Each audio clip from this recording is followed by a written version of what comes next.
let's knit a sock. You're going to have to choose what yarn you want to use and what needles you're going to use to knit it with.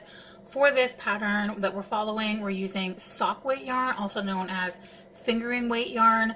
I'm using two separate colors, one for the leg and foot of the sock and a contrast for the toe, heel, and collar of the sock. Really simple color change, and I'll walk you through doing that. So sock weight yarn, any color, whatever you want to do, just make sure it's sock weight / fingering weight yarn. And then for what needles to use, this is really a matter of preference. I'm going to show you using my favorite that I'll talk about last. So first you could use, and these are all the same size, these needles. First you could use circular needles. This is maybe a little long. The cable on this is kind of long for this example, but to use circular needles to knit socks, either one or two at a time, you would want to use the magic loop technique, which I don't necessarily recommend as the very first time you knit socks. Now some people do, but yeah, so you could do a magic loop with circular needles to knit socks. That's not what we're doing today, but that is one option. More traditional option is these double pointed needles, and this is how I knit socks for years and years and years. The drawback to knitting them on double pointed needles is it's a little bit finicky to kind of get them started. It's a little wobbly, and everywhere that you are joining, if you're knitting in a circle, you know, like this, you're knitting around and around like this, or say you're knitting with 5 needles and you're kind of doing something like this, and you're using the 5th needle to knit around, everywhere that they join together often will leave a bit of a ladder, and I'll show you a picture here of what I mean. So one way to avoid that, and I feel like it's a lot less kind of finicky to do, is to use a 9-inch circular needle. So it's the same kind of needle as this much larger one. This, however, ends up being the same size as the sock that you're knitting on. So there's never really a gap because you're always just continuously knitting around and around. I'm a recent convert to the 9-inch circular. I used DPNs forever and ever and always had a ladder of some kind, even though I had been knitting for a ridiculously long time. So making the switch to these is like, I want everyone to know how much easier it is to knit socks with a 9-inch circular. So I'm using 2.75 millimeter needle.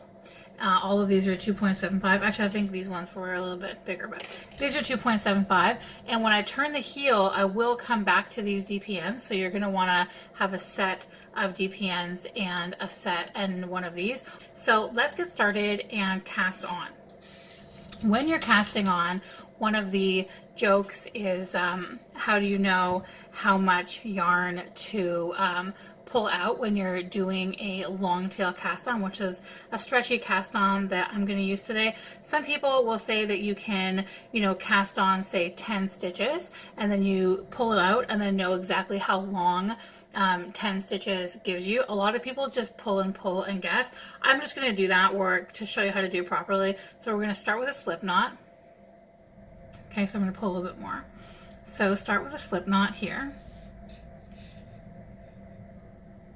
And then what we're going to do here, you can put your finger over the slip knot that you started there to kind of stabilize it, but we're going underneath this part, over top of this part, and then through that middle, and it creates your second stitch. So again, under the string furthest from you, and then over the one by your index finger, through the middle, and pull. Let's come closer. So we're holding on to that stitch just for stability here, underneath this side, over top of this side, and then through the middle there. And again. So we're going to do that 10 times. 1, 2, 3, 4, 5, 10. Okay, so then you can slide this off, and then you see that this much yarn is 10 stitches casted on. So I'm casting on 64 stitches. You can check the pattern to see how many stitches you're casting on for your size. But in this case, what I would just do is then measure, okay, that's 20, so that's 30, 40, 50, 60. So I'm going to need approximately this much. I'm going to need approximately half of this much. So I'm going to fold this in half again from the end. And this is where I'm going to start my slip knot. So now I'm just going to cast on, now that I have all the yarn that I need. There it all is. Okay, and then we'll see how much is left over once I've cast on 64 stitches. I've got my 64 stitches, and my tail is just this long because we measured. Otherwise I might have like a meter extra. So now make sure that, let's get in closer here. Make sure that you're not twisted. So the bottom is all lined up along the bottom. Because if you're twisted, you're going to end up with a DNA strand when you bring them together. It's actually going to go this way. So the needle that you're inserting into your first stitch is the one that has the yarn hanging from it. So you want the yarn coming from the right side. And then you're inserting into the left. Put your stitch marker, your beginning of row stitch marker. I've got a little bee. All the stitch markers I'm using today are from Twill and Print. They're really cute. I'll link them in the description. Just go in here, and what we're going to start with is 10 rows of knit 2, purl 2 ribbing. So we're just going to knit 2 stitches and then purl 2 stitches all the way around. So knit 2, and I'll do each of them slowly so you can see them, and purl 2. And we just do that all the way around and around and around. So the first little bit is going to be kind of awkward, but it's going to be kind of awkward no matter what type of needle you're using. The first bit of joining is always a little awkward. So when you're knitting, you're putting your right needle through this stitch on your left needle. You're taking the working yarn and wrapping it around that needle in the back, and you can kind of hear it click down. So you're bringing it past that needle in the front so that you can scoop it out like this and then knock it off the needle. So in through the back, around that needle, and then kind of scoop it to the front and then bring it off. So that's 2 knit stitches. Now to purl, you're bringing the yarn to the front of your work and you're putting the needle through the front of the stitch. Then you take your working yarn and wrap it around that stitch, and this time you're kind of scooping it off backwards and then pulling it off that needle. Okay, so I've done 10 rounds of knit 2, purl 2 ribbing. This is what 10 rounds looks like. And now I'm just going to join in my second color. So you can go ahead and cut this. Then you can weave that in later. So joining in a new color is really not as complicated as it seems like it would be. You literally just start knitting with it and then weave that in later. And then we're just going to knit around and around and around. However long you decide to knit this will be the leg part of your sock. So we're just going to knit until it's time to work on the heel. So for these particular socks, I'm doing 4 inches. They're kind of shorties, not ankle socks, but not really long ones, but really it just depends on how much yarn you have and how long you want it to be. So I'm just going to do these knit stitches all the way around. You don't have to count the rows because we're just kind of measuring how long this part's going to be. So can't really, let's just go in a little bit closer. So because you just, started knitting from knitting and purling, it's pretty seamless. Just straight across here. I'll get the other sock and show you. So that's what it'll look like when there's more. So I'm just going to knit this far. It's about 4 inches, a little bit over 4 inches, because that's just my preference. So knit for as long as you'd like it to be. Just make sure that you have enough to do your second sock the same to match. So I have to do this sock 4 inches because my first sock here is 4 inches. So I'll be back once I've knit 4 inches of just plain knitting every row. So I've knit to where I want the heel to start. I mentioned before, these are shorties. You can knit this part as long or as short as you want them to be. I just made mine to match my first sock. If this is your second sock, or once you get to your second sock, make sure they match up. So I knit until I get to the top of my heel flap. Then we're going to knit a heel flap back and forth. Well, I'll show you, but we're going to knit the heel flap flat, and then we turn the heel to make this cute little pocket so your heel can fit in nicely. So when you're knitting your heel flap, you want it to be across exactly half as many stitches as you have all the way around. So I am using 64 stitches all the way across. So just refer to your size to see your original cast on number, and you're going to want to work it across half of those. And because I am doing a contrast heel, I'm actually going to cut my working yarn. So I'm literally just going to cut my working yarn, and then I'm going to join in my contrast yarn the same as we did here when we switched from contrast to main. Now we're going to go from main back to contrast. So for me, this is going to happen across 32 stitches.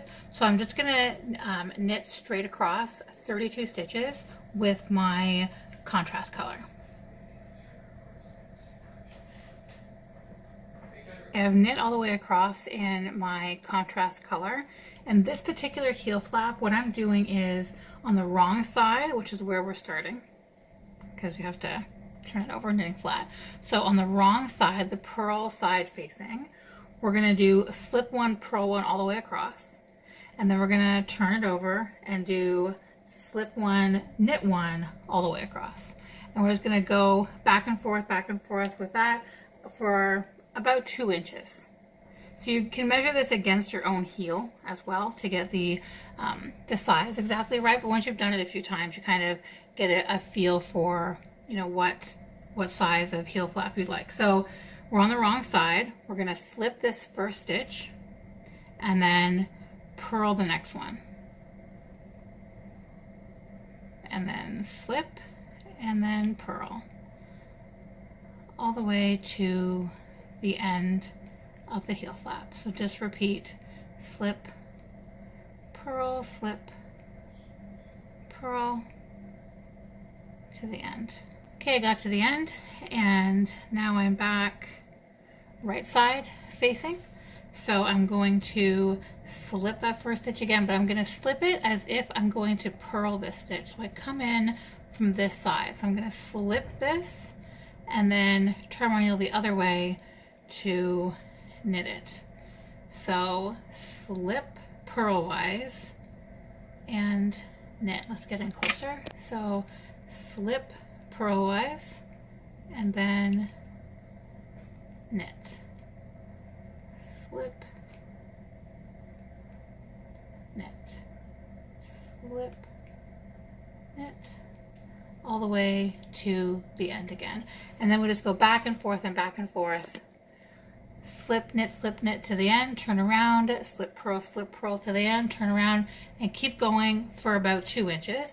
Measure it against, remember that this part is the back of the heel. So go as long as you'd like this part to be. For me, that's 2 inches, maybe a little over 2 inches. So I'm gonna go back and forth with this heel until I'm done knitting the heel flap, and then I'll be back. So I've got my heel flap done. You want to end on a purl row so that you're about to start a knit row. And then from here, I'll just show you the first couple rows, and then you can kind of see it going back and forth. So we slip the first stitch. Let's come in closer. Slip the first stitch and then knit 16.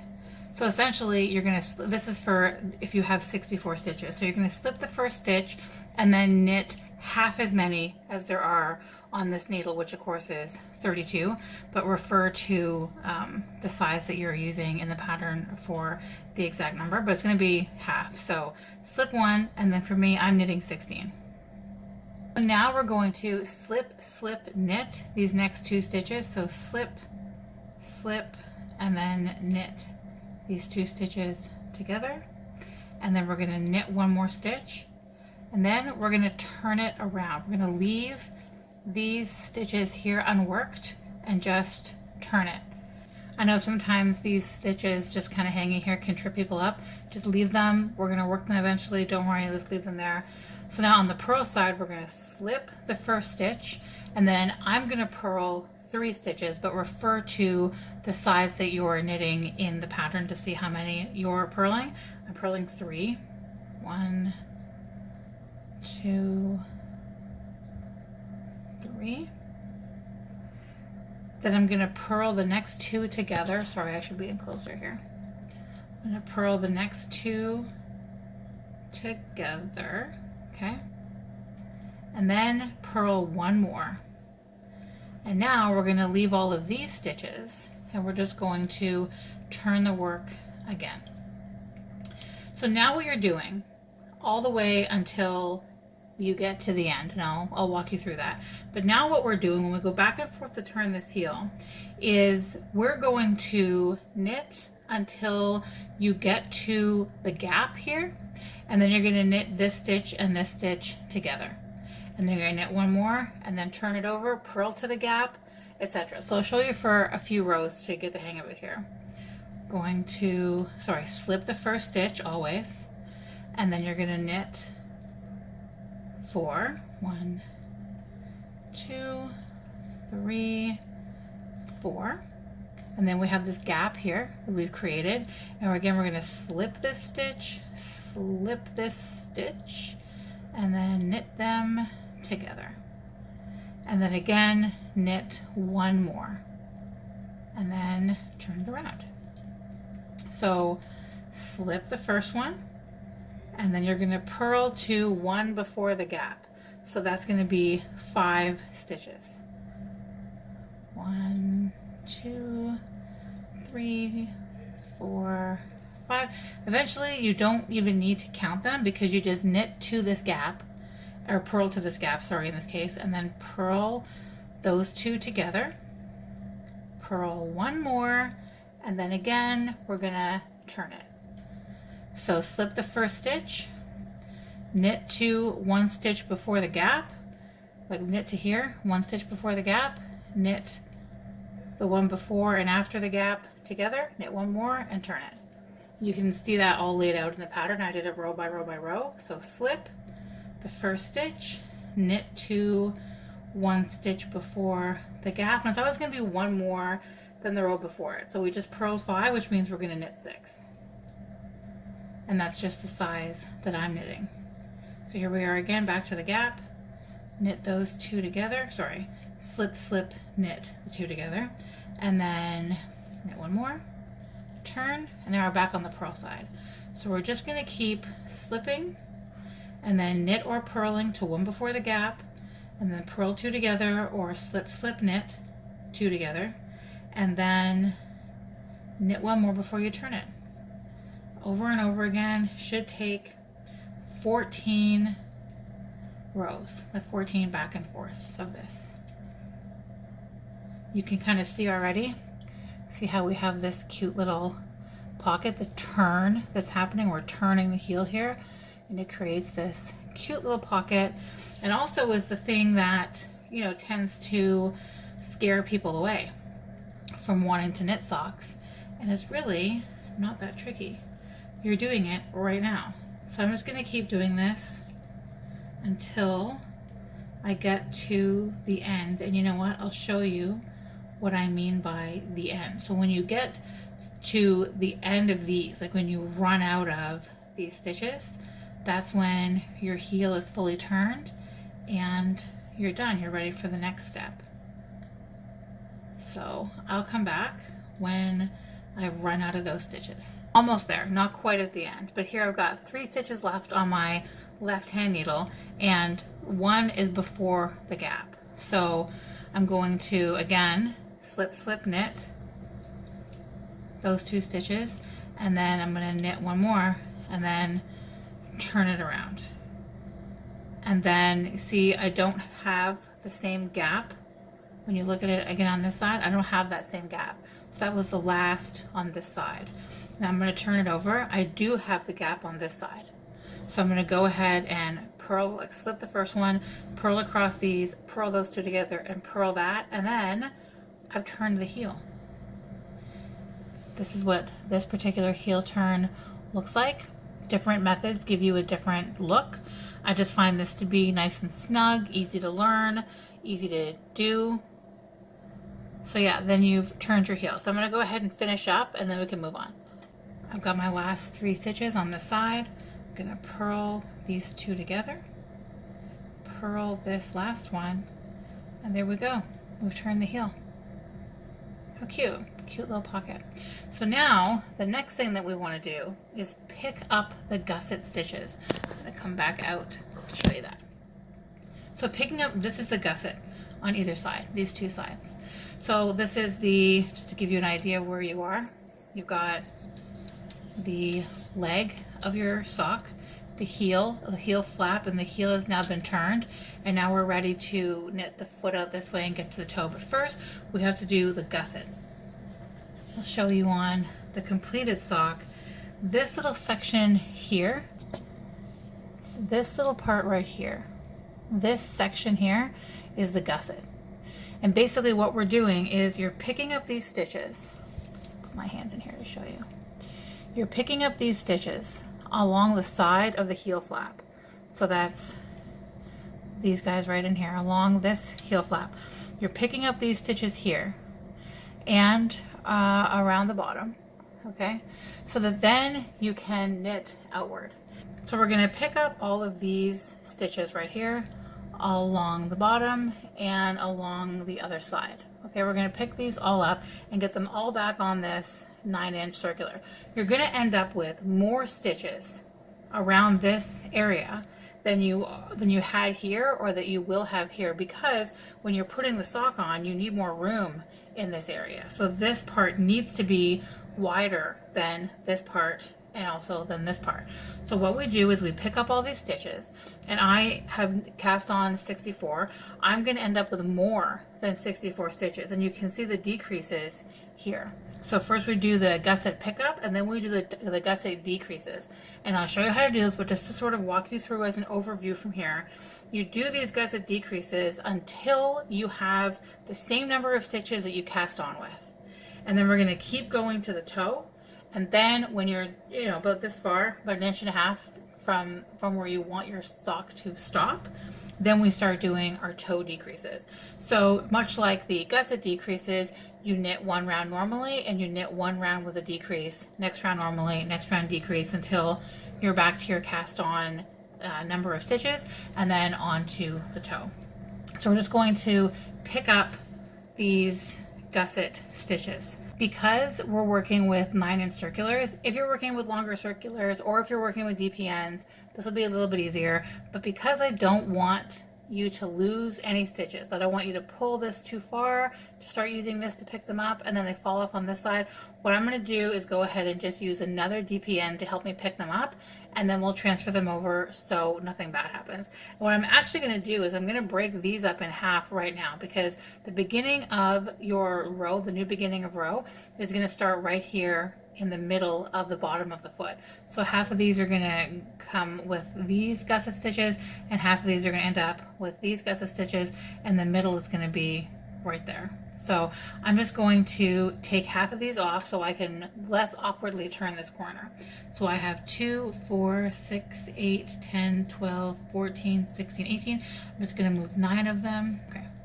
So then from here, I can use this needle to pick up these stitches. These are the slipped stitches at the beginning of each row. So I'm just going to pick up each of these slipped stitches all the way down. I'm going to show you here. It's a little finicky, but you see you kind of go in from the back and then pick that stitch up and get it on the needle. And then go down one, go in from the back,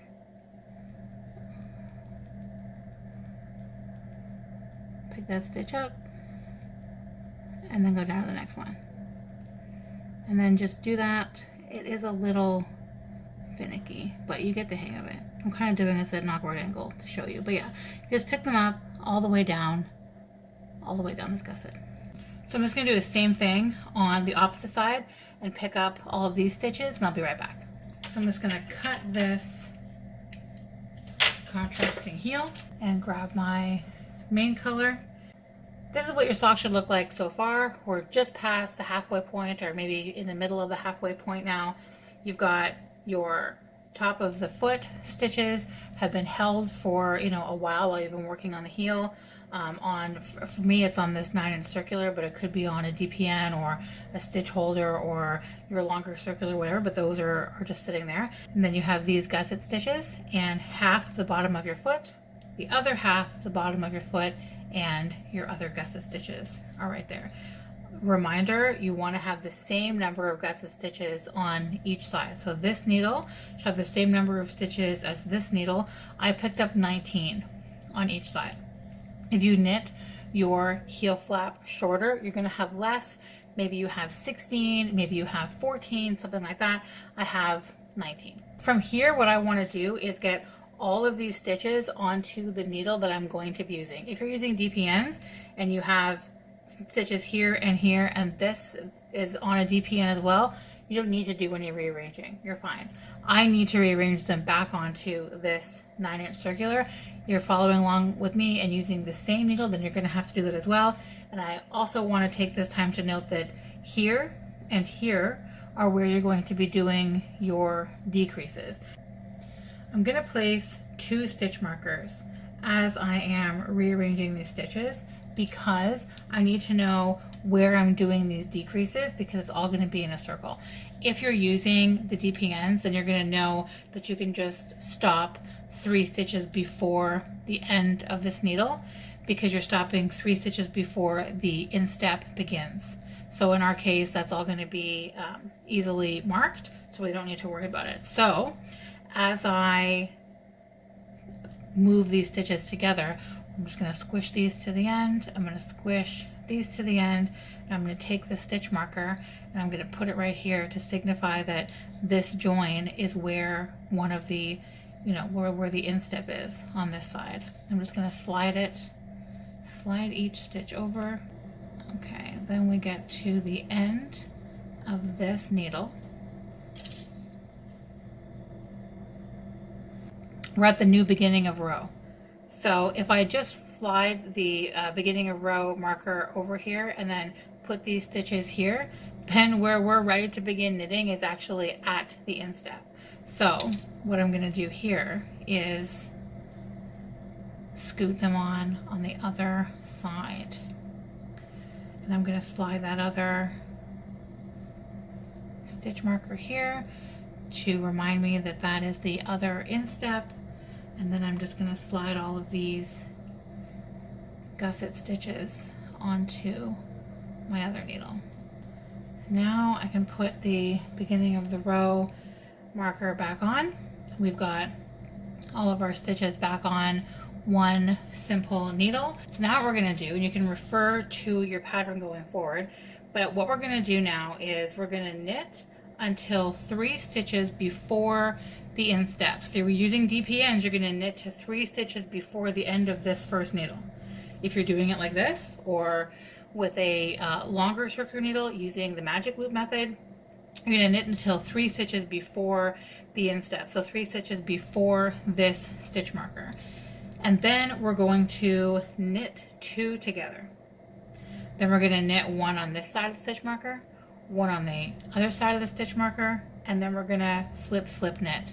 Then knit all the way across, and then do it again. So we're going to stop 3 stitches before this stitch marker, and we're going to knit 2 together, knit 1 here, knit 1 there, and then slip, slip, knit. And then we're going to knit back to the beginning again. And we're going to alternate. So we're going to do that for 1 round, and then we're going to just knit all the way around. And then the next round is a decrease round, and the next round is a regular knit round. You alternate back and forth from decreasing to no decreasing until you're down to the same number of stitches that you cast on. I finished my gusset decrease stitches. You can kind of see them right there. And now I'm back down to the same number of stitches here that I had when I originally cast on. So now I just need to knit the rest of the foot down to where we're going to decrease for the toe. So I'm just going to knit this part here on this sock, and I'll be right back. Okay, I have finished the foot now, and I'm ready to start on the toe. So we're going to cut the main color because we're not using that anymore in this sock. I'm going to join in this contrast color for the toe. For the first round, I'm just going to knit all the way around. All the stitch counts for this sock are listed in the pattern, but just to be clear in this video, we're placing 2 stitch markers equal distance apart from your beginning of round marker back here. So if you have 64 stitches, one's going to be 16 stitches from like as you begin around this way, and one's going to be 16 stitches from the end. So you place 16 stitches in, and then you knit around until you're 16 stitches from the beginning again, and then you place one there. And that's because when we do our decreases, which we'll get to in just a moment, you've got one decrease happening on each side of these markers. So we've got one decrease happening here and one decrease happening here, and then again one decrease happening on the inside here on the top of the foot, and then one decrease happening on the other side. If they're not placed correctly, then your decreases are going to be uneven and look a little wonky, so make sure you place those properly. Okay, I'm back to the beginning of my round after I've done one round in my contrast color, and now we're just going to knit to 3 stitches before your first marker. Okay, so here we are 3 stitches before the marker, and we're going to knit these 2 stitches together, and then knit this stitch before the marker. Then we're going to slip this stitch, knit this next one beside the marker, and then we're going to slip, slip, and knit, whoops, these next 2 stitches. So knit 2 together, knit 1, slip, slip, knit. So from here we're just going to knit all the way to the next marker, to 3 stitches before the next marker, and then we're going to do the same thing again. Knit these 2 together, or sorry, knit these 2 together, knit this one, slip the marker, knit this one, and then slip, slip, knit these 2 together, and then knit to the beginning of round. And then just like with the gusset, we're alternating. So then the next round will be a plain knit round, just a regular knitting round, no decreases, and then the round after that will have the same decreases, and you'll continue doing that until you have approximately a third of the stitches that were on your needle. If you're starting with 64 stitches, you can stop at 20, for example. So I'm just going to alternate between decrease rounds and regular rounds until I've hit a third. So the toe is now done on this sock, and we're ready to just close up the end. I have my cute little decreases running down each side. So normally this is where you would be instructed on how to do a Kitchener stitch to close up the toe, and I suppose at some point I probably should do a video like that, but I wanted to show this weird thing somebody showed me how to do a very long time ago that gives you a similar toe. So this is the top of it. This is what it looks like. And basically what you do is we're gonna turn the sock inside out. Sometimes I'll switch to flexies to make this a little bit easier, but however you kind of manage to do it, first pull enough of your yarn to close up the toe, and then push it through with your working needles. And I just turn the whole thing inside out. Hold on to these guys so that we don't lose them. I kind of turn them in like this, turn this guy in like this, and then turn the whole thing inside out. We're going to have to rearrange some stitches here as well because the beginning of row is actually the middle of the bottom of the foot. So I just want to get them half and half. So I'm just going to use this needle to rearrange them a little bit. So essentially what I'm going to do is just take these guys off up to my stitch marker.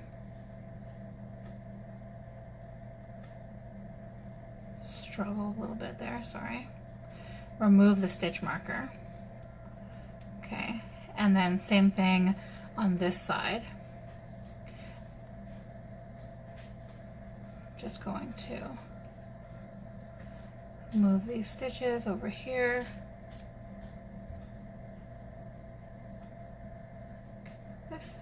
And remove that stitch marker. And now we've got the beginning of row is off. Instead of cutting that working yarn, I'm actually just going to move these 4 stitches onto another DPN, and we're just going to purl across because I don't want things to be unnecessarily complicated for you as you do this.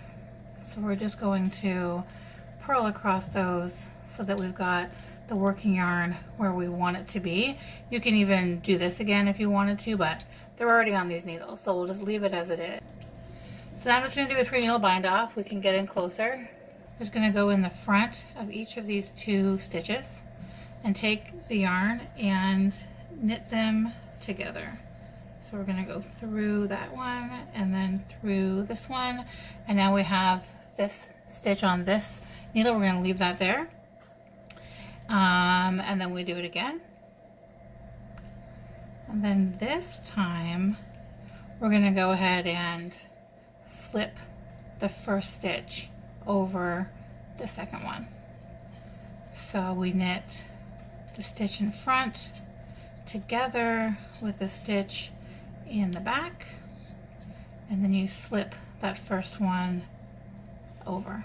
And then we just keep doing it until we're all out of stitches. It's my very last stitch, and I'm just going to pull this through, and then obviously we have all these lovely ends to weave in, but now with this weird way to end your toe, looks pretty clean. And this was when I was learning Kitchener. I wasn't so great at it, and this was suggested to me as an alternative. I wish I could remember who first showed me how to do this, but yeah. So there you go. Super simple vanilla socks. Really, really, really cute. And there is a simple coordinating pattern for a dog sweater to also kind of color block it a bit and use up your beautiful sock yarn. Thanks so much for watching, guys.